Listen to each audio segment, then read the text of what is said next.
Hey guys, what's up? And I'm here with another video. Now, the golf season is here, which brings it with itself a few issues and a lot of shopping. Where do we spend our hard-earned money? What's the best gadget to get? What are the best irons to get? What's the newest driver on the market? One of the biggest issues and questions today for any new golfer or a high handicap or a mid handicap golfer is what should I get to get me the right distances? Should it be a rangefinder or a watch? I've been using the Garmin S60 watch for the past 2 years, and I can't get on the course without the watch. So I'm going to be very honest with you about that. But at the same time, all my friends have these different gadgets that they carry with them. Some have rangefinders, some have the Apple Watch, some have the Grint. A lot of people have the Golf Watch. Now, all these different applications give you different readings, and that sort of throws you off. And many a times, if you're having a little bit of a bad day, that little bit of the discrepancy in the distance, and your game goes for a complete toss. You're going to shank your shots. You're going to use a club over. You're going to use a club under, and you're going to be like, "Oh shit! I was supposed to get on the green, and damn it, I hit it too short," or "Damn it, it went too far." So, pardon my French, by the way. I'm going to answer one of those questions for you guys. I got myself this bad day. It came in the delivery. Thank you very much, Bushnell, for this. I paid for it. This is not a sponsored video, just by the way. And I'm going to take this bad boy on the course, and we're going to do a side-by-side comparison between my S60, the Garmin S60, and the Bushnell Tour V5, and see what suits my needs and your needs the best. And let's go to the course. All right, see you guys there. Bye. Okay, so I am testing out the Bushnell V5 Orange Edition against my Garmin S60, Approach S60, and I'm at Centennial Golf Course in Toronto. Now, this is the 7th hole, and it says 375 yards to the pin. The watch was telling me 360 yards to the beginning of the green and 380 yards to the end of the green. So the Bushnell also gave me 375 yards to the pin, which is, I'd say, fairly accurate. I just hit the drive.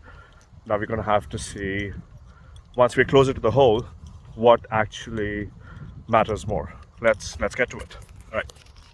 Okay, fairly decent drive. My Approach S is giving me a distance of 265 yards and 114 yards to the middle of the green. Let's see what the Bushnell has to say. Okay.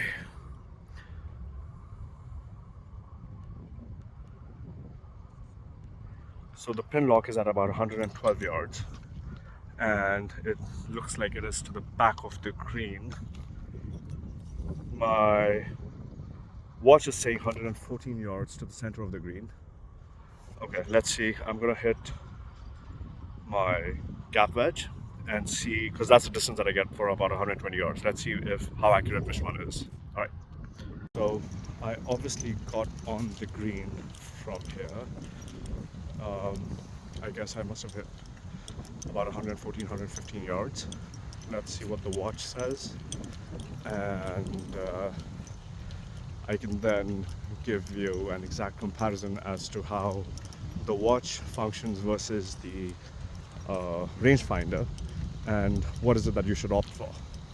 Okay, so that was a stupid putt. I actually did a 3-putt on a par 4, and I ended up with a bogey. Too bad. Anyway, the thing is that if you are competitive and every stroke counts for you, and you want to go get your game better, I would suggest getting the watch because it gives you the map and a rangefinder. How the rangefinder helps is, in this case, I'm playing a par 3, hole 5 at Centennial, and it is saying about 185 yards to the pin. My is saying about 171, 158, 142 to the beginning of the green, 158 to the center of the green. But if you look at The pin, it's right there, and the rangefinder is giving me 68 yards to the pin. So 158, 172 to the end of the green, but 168 is the pin high. I'm going to hit my 7-iron. I'm more confident now that a 7-iron would be better for me. Under normal circumstances, if I just had the watch, I would have taken the 8-iron. So I would say if you can afford both, or if you just have the watch, get a nice cheap rangefinder. It doesn't have to be a Bushnell. They're all pretty much the same. I just like spoiling myself. And get yourself a rangefinder. It helps immensely with the par 3s. Best of luck. See ya. Also, I forgot to mention one thing. If you are using the watch, the Garmin, the good thing about the S60 or now the latest is the S70, and I'm hoping to get myself one of those soon, is they record your yardages. So it gives you a better idea of what club to use depending on the yardage. The problem with the watch is that you can't really trust the yardages as much in terms of the distance to the pin, not your club. But that's where the rangefinder comes in. So it's always best to use them both together.